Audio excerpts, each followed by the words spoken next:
सर्वे आज और विफाकी बजट 2024 और 25 कल पेश किया जाएगा। विफाकी बजट में मुताबिक शोबों पर नए टैक्स लगाने की तैयारी, बाद शोबों को दी गई टैक्स छूट खत्म करने की सिफारिश है।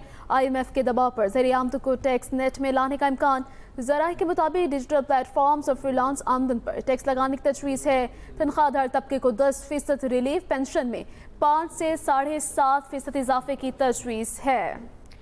इरशाद अंसारी हमारे साथ मौजूद है, उनसे बात करेंगे। इरशाद अंसारी, कहिएगा कि आइंदा आने वाले बजट के हवाले से, जैसे कि हम पहले भी बात कर रहे थे, जो लाहौर के ताजिर है, अगर ख़ास तौर पर हम उनकी बात की जाए तो उनकी जानिब से वो किन किन शोबों में रिलीफ चाहते हैं हुकूमत से?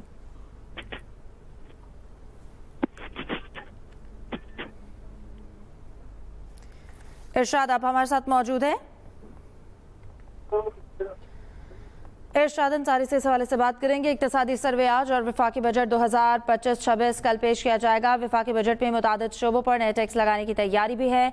बाद शोबों को दी गई टैक्स छूट खत्म करने की सिफारिश, IMF के दबाव पर ज़राए आमदन को टैक्स नेट में लाने का इम्कान है और ज़राए के मुताबिक डिजिटल प्लेटफॉर्म्स और फ्रीलांस आमदन पर टैक्स लगाने की तजवीज़ है। तनख्वाहदार तबके को 10% रिलीफ, पेंशन में 5 से 7.5% इजाफे की तजवीज़ है। ग्रेड 16 तक के मुलाजमीन को 30% अलाउंस देने की तजवीज़ है।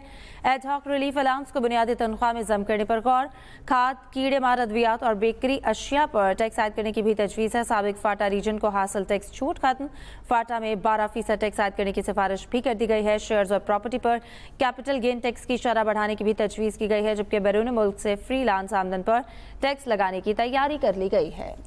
इक्तिसादी सर्वे आज और विफाकी बजट 2025-26 कल पेश किया जाएगा। विफाकी बजट में मुतादिद शोबों पर नए टैक्स लगाने की तैयारी है। बाद शोबों को दी गई टैक्स छूट खत्म करने की सिफारिश है। IMF के दबाव पर ज़राए आमदन को टैक्स नेट में लाने का इम्कान है।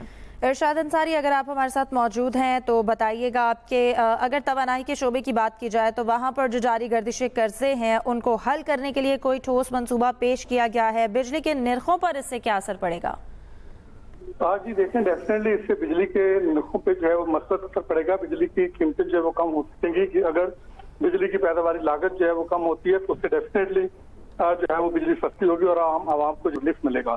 जो अगले माली साल का वफाकी बजट है उसमें जो इब्तदाई जो कदोखाल सामने आए हैं उसमें यह है कि 17,600 अरब रुपए का ये बजट होगा। इसमें सरकारी मुलाजिम की तनख्वाहों में 10% तक के लगभग इजाफा होगा और पेंशन में 5 से 7.5% तक का इजाफा होगा और जो टैक्स रेवेन्यू का हदफ है वो 14,140 अरब रुपए मुकर्रर किए जाने का इम्कान है और इसमें जो डायरेक्ट टैक्सेशन है वो 6,470 अरब रुपए और इसी तरह जो फेड एक्साइज ड्यूटी की मद में जो है वो 1153 अरब रुपए का जो है वो हदफ रखा जा रहा है। सेल्स टैक्स का हदफ 4,993 अरब रुपए, कस्टम ड्यूटी का 1,741 अरब रुपए, पेट्रोलियम लेवी की मद में 1,311 अरब रुपए जो है वो हदफ रखे जाने के इम्कान है और नॉन टैक्स आमदनी जो है वो उसमें 2584 अरब रुपए और सूबों से जो सरप्लस है वो 1220 अरब रुपए का मतवक्के है। जो कर्जों पर सूद की अदायगी की मद में 8,685 अरब रुपए मुख्तस किए जाने का इम्कान है और दिफा पर 2,414 अरब रुपए खर्च किया जाएंगे और PSCP जो है वो 1,000 अरब के लगभग जो है वो मतवक्के है। जी ठीक है, बहुत शुक्रिया इरशाद अंसारी, आपने हमें तफसीलन आगाह किया।